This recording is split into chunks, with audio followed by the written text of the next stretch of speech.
আসসালামু আলাইকুম ভিউয়ার্স, আশা করি সকলে ভালো আছেন।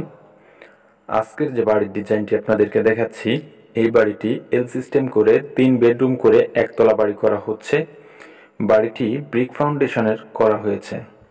তো এই বাড়িটি করার জন্য কত টাকা খরচ হচ্ছে এবং কত হাজার ইটের প্রয়োজন হচ্ছে বাড়িটিতে, তো এই সকল বিষয়ে এই ভিডিওটিতে আলোচনা করব।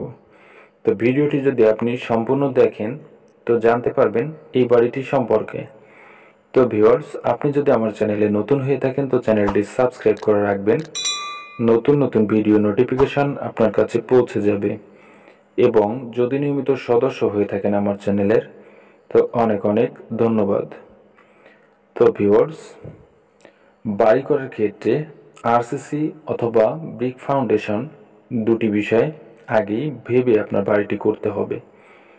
তো ব্রিক ফাউন্ডেশন যদি করেন তো এটি খুব বেশি প্রোটেকশন পুল হয় না। একতলা করলে সঠিক হিসাব করে করতে পারবেন। যদি আপনি দ্বিতীয় তলা করার স্বপ্ন দেখেন তো সেই ক্ষেত্রে আপনার আরসিসি ফাউন্ডেশন গুরুত্বপূর্ণ। তো এটি যেহেতু একতলা বাড়ি করা হচ্ছে, যার কারণে এই বাড়িটি সম্পর্কে আপনাদেরকে একটি হিসাব দেব। তো বাড়িটির ফ্লোর প্ল্যান দেওয়া হয়েছে ভিডিওর ভেতর। তো আপনি ফ্লোর প্ল্যানটিতে এই বাড়িটির দৈর্ঘ্য প্রস্থ এবং রুমগুলোর হিসাবগুলো দেখতে পাবেন। তো এখানে মেইন যে গেটটি করা হয়েছে এটি 5 ফিট করা হয়েছে এবং ভেতরের ডিজাইনগুলো ফ্লোর প্ল্যানেই আপনাদেরকে দেখাবো। তো এখানে যে গেটটি করা হয়েছে এটি রয়েছে 5 ফিট এবং এখানে বারান্দাটি করা হয়েছে 15 ফিট 5 ইঞ্চি বাই 7 ফিট এবং এই সাইটের বেডরুমটি করা হয়েছে 12 ফিট বাই 11 ফিট। এখানে আরেকটি বেডরুম করা হয়েছে 12 ফিট বাই 11 ফিট।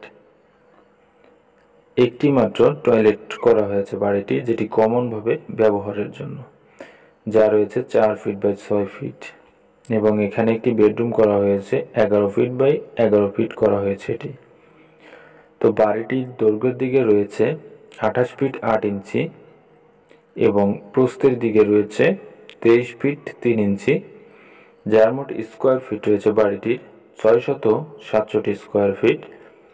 জায়গা লেগেছে বাড়িটি করতে 1.53 শতক জায়গা এবং কাঠা হিসাব করলে হবে 0.93 কাঠা জায়গা বাড়িটি করা হচ্ছে।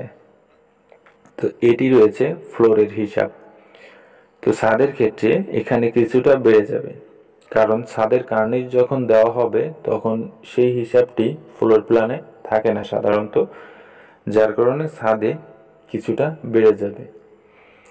তো এই বাড়িটি করার জন্য ইটের প্রয়োজন হচ্ছে 10,700 পিস। তো 10,700 পিস ইটে এখানে যে লিন্টনটি দেওয়া হবে, তো লিন্টনের উপরে যে গাঁথনির প্রয়োজন হবে এটি সহকারে 10,700 পিস ইটের প্রয়োজন হচ্ছে। তো যতটুকু কাজ করে রাখা হয়েছে এবং যতটুকু করা হবে এই বাড়িটি, অর্থাৎ বাড়িটি সম্পূর্ণ কমপ্লিট করা হবে, যার কারণে বাড়িটিতে খরচ হবে বর্তমান সময়ে 7.5 থেকে 8 লক্ষ টাকা। তো আপনি যদি একই ডিজাইনে আরসিসি ফাউন্ডেশনে বাড়ি করতেন তো সেই ক্ষেত্রে কত টাকা খরচ হতো।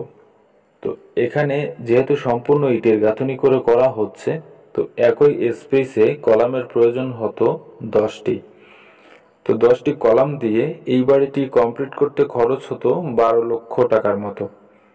তো আরসিসি ফাউন্ডেশন এবং ব্রিক ফাউন্ডেশনের দূরত্ব এবং ডিফারেন্স থাকে এতটুকু। একতলায় খরচ হবে এটিতে 8 লক্ষ টাকা এবং আরসিসিতে খরচ হবে 12 লক্ষ টাকা, অর্থাৎ 4 লক্ষ টাকার ডিফারেন্স। তো আপনি যদি 4 লক্ষ টাকা বেশি খরচ করতে পারেন তো সেই ক্ষেত্রে আপনার বাড়িটি বেশি প্রোটেকশন পুল হবে। তো আশা করি আপনি আমার কথাগুলো বুঝতে পেরেছেন। তো আপনি চাইলে একতলা বাড়ি ব্রিক ফাউন্ডেশনেরও করতে পারেন অথবা 2 তলা ফাউন্ডেশন করতে চাইলে আরসিসি ফাউন্ডেশনও করতে পারেন। তো আমাদের প্রতিদিনের ভিডিওর ভেতর আপনাদের জন্য কিছুটা হলেও উল্লেখযোগ্য বিষয় রেখে থাকি, যেটি হয়তোবা অনেক সময় আপনারা বুঝতে পারেন না। তো ভিডিওটি ভালো লাগলে লাইক কমেন্ট শেয়ার করবেন এবং সম্পূর্ণ ভিডিওটি দেখার জন্য অনেক অনেক ধন্যবাদ। ভালো থাকবেন, সুস্থ থাকবেন। আসসালামু আলাইকুম।